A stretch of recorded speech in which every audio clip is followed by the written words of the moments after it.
दिनै जनाय दख'रा दुलाराय बर' फरायसा आफाद खुंगा 22थि बोसोरसालिया जथुम्मा आरो खुंगा 22थि जनाय दख'रा आइजो अनसाय आफाद बिथांमोना दिनै गेवलां मेल खुंदों। मैयानिफ्राय जागायनानै दिनै गेवलां मेल बेवहाय बिथांमोना मोननै आफादा बिबानखौ सोलायबाय।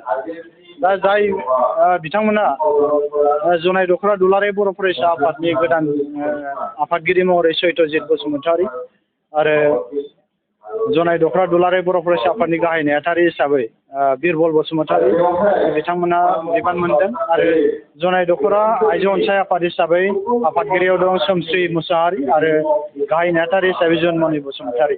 दा मोननै आफादनिसिम आंबो जनाय दख'रानि हिसाबै जनाय दख'रा दुलाराय बर' फरायसा आफाद आरो आइजो अनसाय आफाद मोननै आफादनिसिम आंनि गोसो गोरबोनिफ्राय साबायखर बावहरदों। जाहाथे फैबाय थानाय समाव बिथांमोना गासै जनाय आन्सलिकनि जि जोंनि बर' हारिनि जिखिनि समस्याफोर जायो, जिखिनि जेंना जेंसि फैयो आरो हारि जौगानायनि जि खामानि मावनांगौ थायो, बै हारि जौगानायनि खामानिफोरखौ मोजाङै मोजां मावलांगोन बिथांमोननिसिम आसा खालामदों आरो बिथांमोनखौ आसा खालामदों जे बिथांमोना मोजाङै मावलांनो हागोन। बिथांमोनखौ नुदों जे बिथांमोना फैबाय थानाय समाव गासै गावसिनि कलिग्स आरो टिमखौ लानानै मोजाङै मावलांगोन। गोबांखिनि जेंना जेंसि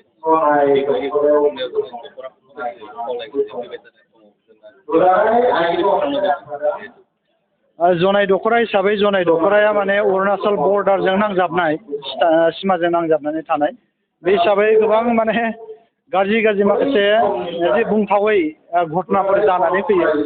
जेरै हिन्जाव माहारिनि बेलायाव बायदिसिना गाज्रि जाथाय जानानै फैनाय। दा बे गोबाङैनो बर्डार एरिया हिसाबै बे जानायखौ जों नुबाय थायो बेलायाव। दा बेफोराव दख'रा आफाद हिसाबै आइजो अनसाय आफाद जा बा बर' फरायसा आफादा जा जिखुनु आफादानो जा बेयाव मैखोमै बाहागो लानाय, गोख्रोङै बाहागो लानाय खामानि मावनांगोन। जे जोंनि बर' हारिखौ गुबुनाव रुवाथि थाहैनाय, बबेबा मिसनाव थाहैनाय, सोरबा बखालि थाहैनानै गाज्रि जाथाय जाबोनाय बैफोरखौ नोजोर होनानै बिथांमोनखौ जों होबथानाय हाबाफारि बेखौ लानांगोन।